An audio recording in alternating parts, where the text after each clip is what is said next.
Assalamualaikum warahmatullahi wabarakatuh. Halo mahasiswa Universitas Muhammadiyah Pontianak, kembali lagi di podcast UM Pontianak yang pastinya bersama aku Balkis.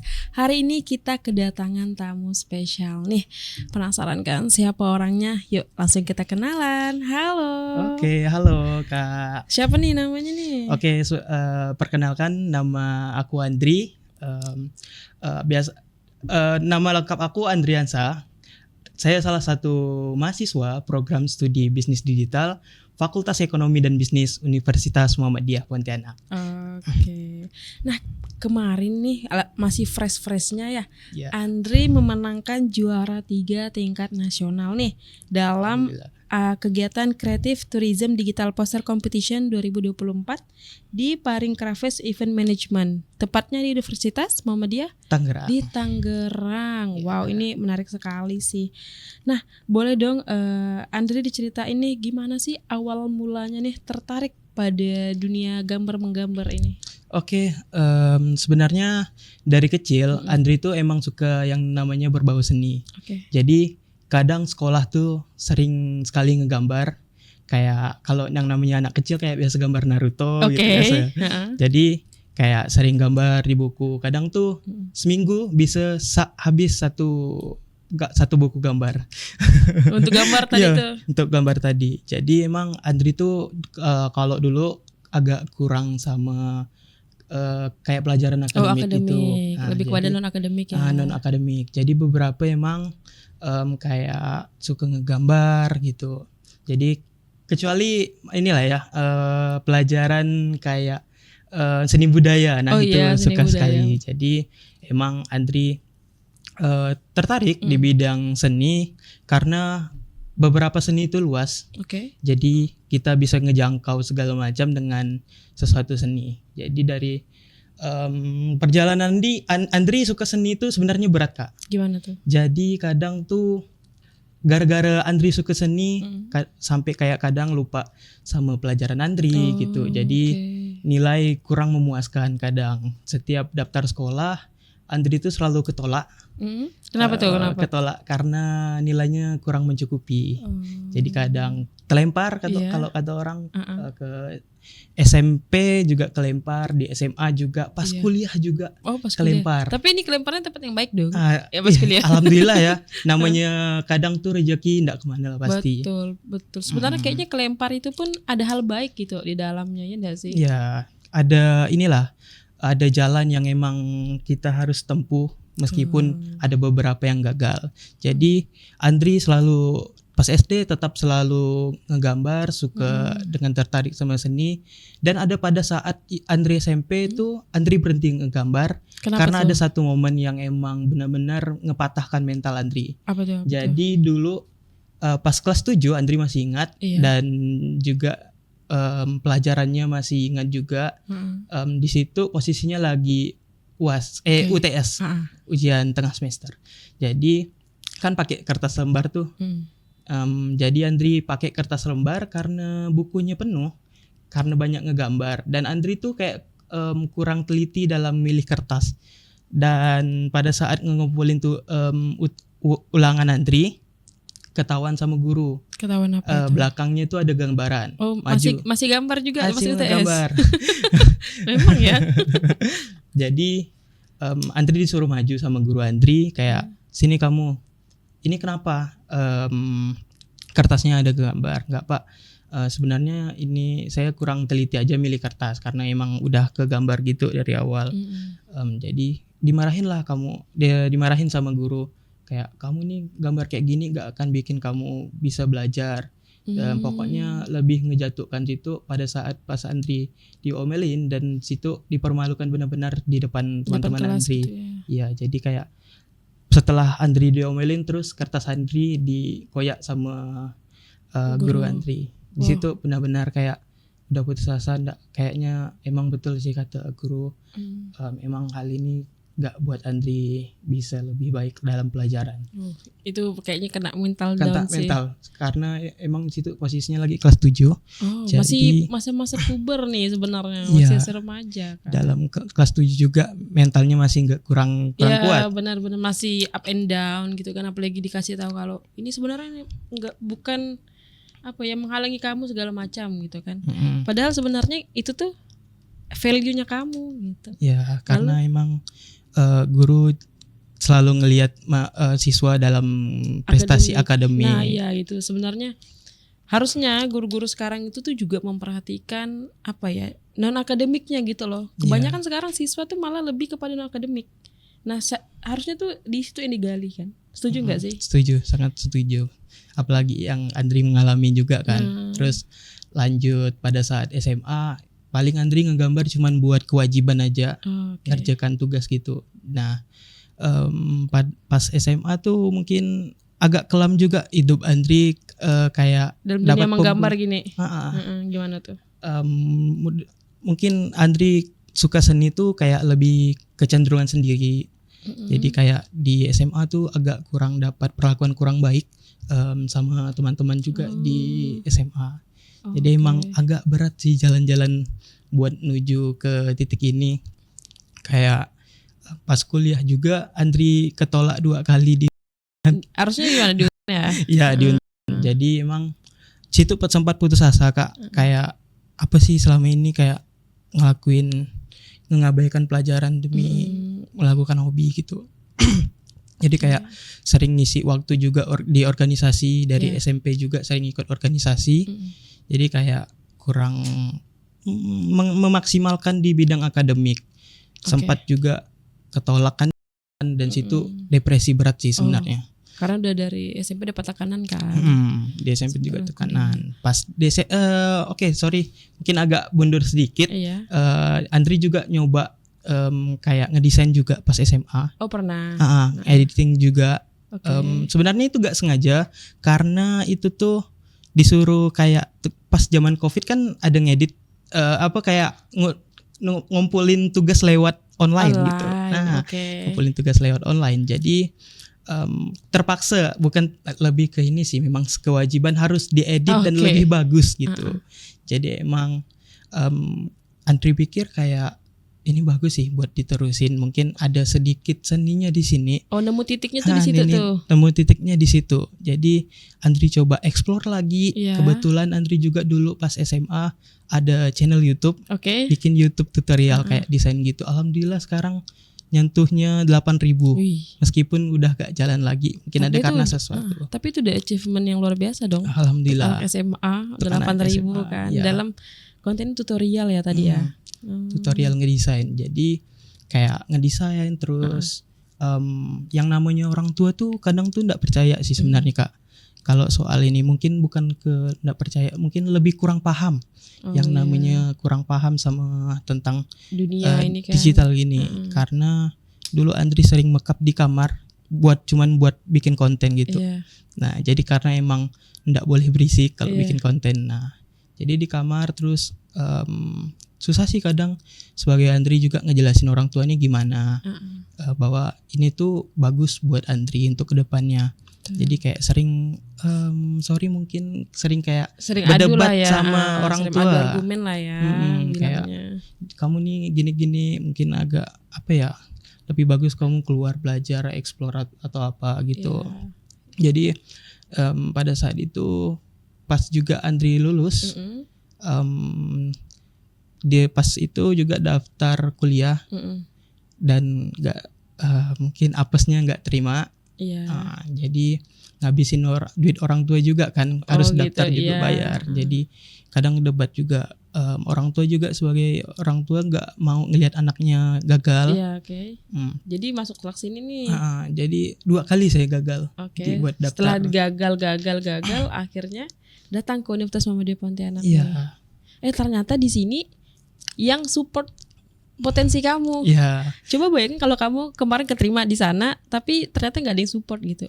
Itu udah saya pikirkan sih Kak, kan? Sebenarnya selama 3 bulan tuh Andri kayak depresi gitu karena banyak gagal, tekanan kan. Dan selalu yang ada di otak Andri tuh kayak kenapa sih harus tuh kayak ini, tapi bikin memperburuk keadaan Andri gitu. Ternyata sekarang jawabannya dong. Jawabannya udah sampai tingkat nasional. Pasti kamu tuh nggak pernah terpikirin gitu loh, wah aku tingkat nasional di luar kota dari hasil gambar dong, dari first time banget kan. Nah, Oke, dari cerita yang tadi nih kan, lalu bisa dari Andri sendiri nih apa sih ide atau konsep di balik poster yang Andri buat untuk lomba kemarin tuh? Dapat dari mana sih konsep atau idenya itu? Oke, sebelum Andri bikin poster tuh biasanya Andri ngeriset dulu dari lokasi, dari berapa wisata juga, buat nyari apa sih yang harus disorot di dalam poster tersebut.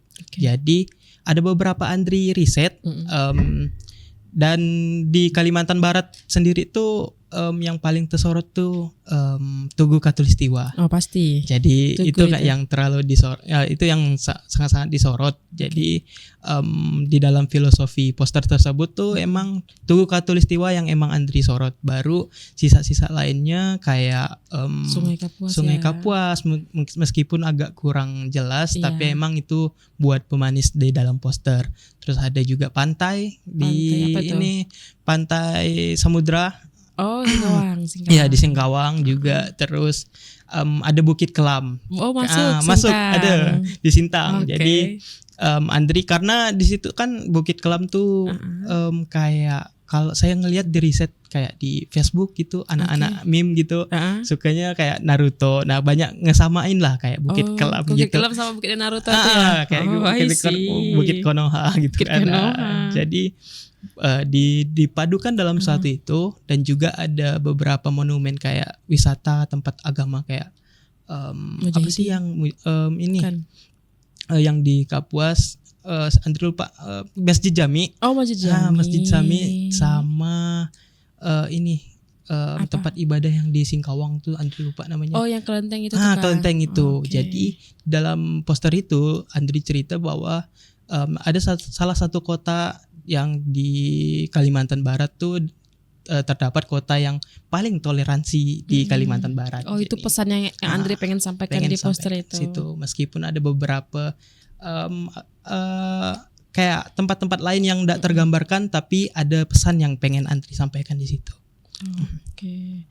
Nah, terus dalam pembuatan poster digital ini nih, apa sih struggle-nya yang udah dilaluin? Oke, struggle mungkin lebih ini ya kayak tantangan Andri buat bikin poster. Yang pertama yang paling struggle menurut Andri itu device. Oh, device, oke. Karena Andri, apa? Pertama Andri gak punya laptop, terus Andri cuman punya tab, dan tab itu tuh cuman RAM 4. Kalau buat editing di ilustrasi mungkin agak berat. Agak berat ya, dia agak ngos-ngosan ya. Jadi agak ngos-ngosan. Jadi emang agak berat. Dan itu tantangan terbesar Andri, kayak setiap beberapa layer buat menambahkan layer yang sedetail-detailnya gitu, tuh kadang nge-crash keluar, terus nge-lag juga. Terus sebenarnya karena biaya juga pas libur tuh ndak ada pemasukan. Jadi dari Bu Ninda sendiri, dari dosen prodi bisnis digital, kayak Andri mau nggak ikut ini tetap, tapi saya bayarin dari prodi gitu.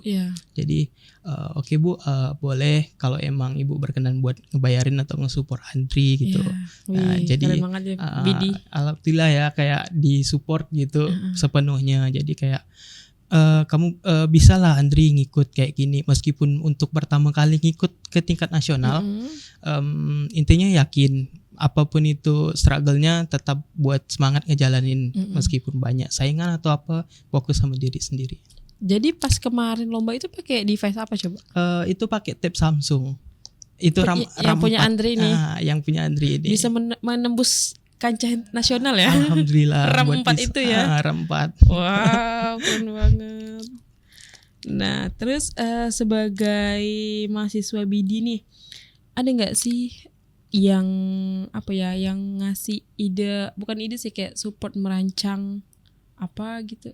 Oke, mungkin beberapa yang memang Andri kayak bikin sendiri juga, baru nanti konsepnya Andri kasih ke dosen, terus kasih kayak konsultasi juga sama Pak Perdi. Pak Perdi juga dosen bisnis digital. Jadi ada beberapa arahan memang yang beliau kasih, dan jadi sisanya mungkin mereka udah percaya sama Andri karena emang Andri udah ngebantu mereka di prodi bisnis digital kayak dari segi desain. Jadi mereka udah percaya bahwasanya Andri bisalah buat jalan sendiri gitu. Okay. Meskipun ada beberapa yang harus dibimbing. Iya pasti. Karena juga Andri sebelumnya udah sering ngedesain ya untuk BD ya. Ya, alhamdulillah sih dari pertama juga kayak dari kebetulan Andri angkatan pertama di bisnis digital. Okay. Jadi pembuatan Hima itu kan juga harus butuh logo. Oke. Nah, lalu Andri ada di situ. Ada di situ, ada berperan besar dalam pembuatan logo. Andri pikir mungkin kebanyakan organisasi di UMP nih logonya mungkin masih kurang lah. Kayak lebih ke monoton gitu lah. Iya. Kayak lebih emang harus. Tapi menurut dari sudut pandang Andri, kita harus melek juga terhadap tren sama desain juga. Jadi ada beberapa emang filosofi yang Andri gabungkan, tapi tetap menyatukan kayak identik sama UMP juga. Warna dengan ada warna biru tuh buat menggambarkan dari UMP tersebut. Sama warna biru juga filosofi dari kecanggihan. Kecanggihan. Nah, jadi untuk kayak digital gitu kadang identik sama warna biru. Ini keren sih, ini yang harus kita apresiasi karena untuk apa ya, yang namanya filosofi itu kan agak-agak ribet ya. Yeah. Kalau untuk kita yang awam gitu. Nah, hadirnya Andri itu sebenarnya sebagai pencerah pencerah. Mungkin buat membuka sudut pandang dari orang juga sih.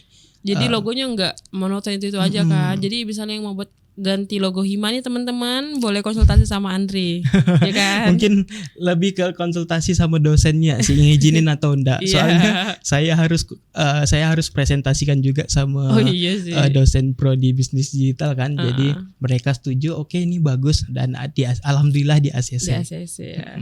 Oh iya, Andri juga nih teman-teman, kalau teman-teman pengen lihat salah satu karyanya juga ada di Mading ya, di Mading Koridor Fakultas Ekonomi dan Bisnis. Ya, ada beberapa di situ. Emang Andri kayak sering ngedesain ngebantu prodi. Jadi setelah ngedesain kadang tuh dicetak sama Bu Arninda. Paling sering sih konsultasi kayak sama Bu Ninda, ngarahin Andri buat ngebikin ini juga. Tapi itu keren sih, kayak selama aku kuliah juga di UMP tuh nggak pernah ada yang kepikiran untuk ngedesain mading gitu loh. Nah terus aku kemarin ke atas lah, kok bagus, kayak ada misalnya IPK tertinggi gitu kan. Jadi tuh ditempel kayak dirayakan sekali. Iya, gitu sangat-sangat mengapresiasi gitu. Nah itu sebenarnya bagus untuk pertama promosi pasti dong. Ya pasti. Terus yang kedua tuh memicu semangat nih dari mahasiswa lain gitu yang ingin mendapatkan validasi tadi. Harus dong orang berprestasi harus dong kita validasi gitu kan, agar semuanya juga ikut merasakan atau juga ikut apa ya, berkompetisi dan berjiwa kompetitif gitu loh. Aku pengen ditempel di Mading nih gitu. Bagus sih, itu salah satu terobosan menurutku dan aku setuju tuh untuk terus dilanjutkan. Semangat ya. Siap. Oke, pertanyaan selanjutnya yaitu apa sih pengalaman paling berkesan nih ketika dapat kesempatan gitu untuk mengikuti kompetisi ini? Apa paling berkesannya?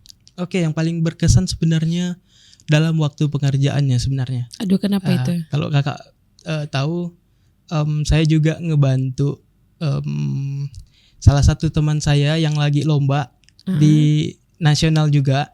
Jadi lomba apa itu? Lomba ini kemarin kayak promosi usaha. Dapur Alifa ya? Iya, Dapur Alifa. Itu kan buat logonya? Logonya bukan, tapi untuk yang X-banner segala macam tuh Andri yang bikin.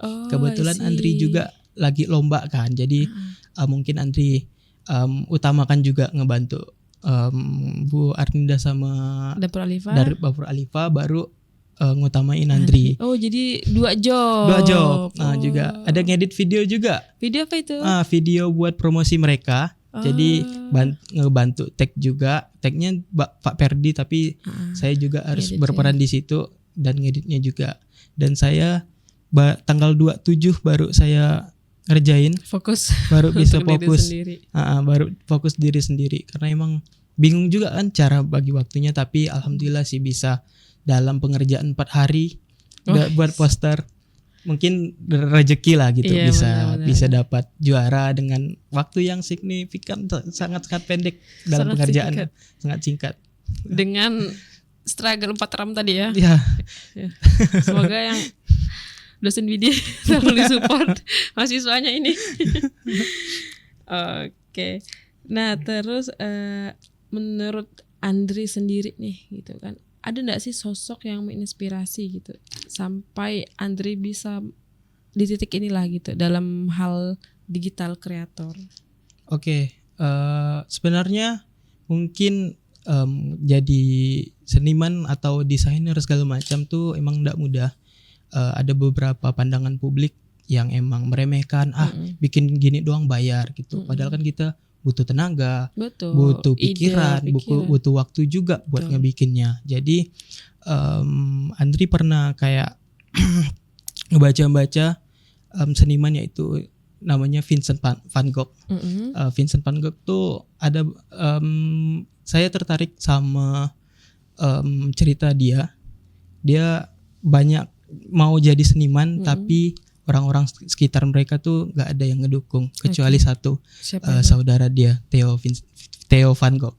Nah jadi Andri ada sempat baca kayak jangan kayak udah nggak dapat pengakuan segala macam terhadap orang terdekat dia dari Vincent van Gogh juga sempat depresi dan putus asa juga dia, tapi ada sosok penting yaitu saudara dia buat ngebantu dia di situ. Dan Andri pikir cerita itu relate bagi Andri karena balik lagi ke cerita yang sebelumnya Andri ketolak di beberapa kampus impian Andri. Kayak depresi, ada orang tua mungkin nggak percaya atau nggak orang tua nggak ngedukung gitu karena mungkin belum tahu. Nah, jadi Andri maklumin juga ada 3 bulan Andri depresi gara-gara itu. Mungkin selalu mikir apa sih usaha yang kerjakan selama ini tuh gak berimpact buat Andri.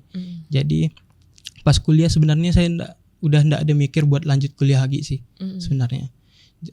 Tapi ada sosok penting yang emang abang Andri yang selalu support Andri, yaitu Bang Rio. Terima kasih buat Bang Rio selalu nge-support Andri. Kasih Bang Rio.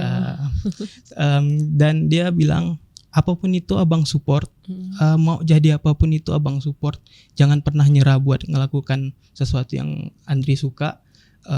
Jangan jadi orang yang mental block apa-apa sebelum ngelakuin udah nyerah duluan. Jadi Bang Rio bilang cari jurusan yang emang kamu suka, dan itu kejar berapapun biayanya abang bayarin. Alhamdulillah kayak ada abang ngebantu selalu nge-support, dan di awal titik itu kayak Andri coba daftar ke UMP ini. Jadi mungkin udah rezekinya Andri ada beberapa ngadapin struggle juga, depresi selama 3 bulan itu ndak ini sih mungkin berat buat dijalanin gitu. Jadi mungkin seniman yang memang Andri sangat-sangat menginspirasi Andri tanpa nyerah, tapi tetap ada yang support satu orang penting. Mungkin dunia gak mengakui, yang penting ada satu orang yang selalu support Andri gitu. Wis, wah ini deep banget sih. Jadi dari cerita tadi tuh Andri termotivasi gitu ya. Ya, ceritanya relate sama Vincent van Gogh juga, mungkin agak berbeda, tapi itu menginspirasi, salah satu menginspirasi Andri juga. Untuk Andri tuh tetap semangat buat ngejalanin apapun itu hobinya, meskipun kita gak dapat pengakuan publik atau diremehkan orang, jangan pernah buat kayak nyerah. Apapun itu tetap sama pendirian dan ambisi sendiri gitu. Wis, ini dari tadi kita enak banget sih ceritanya. Banyak insight yang aku dapatin dari Andri. Nah, nih terakhir nih.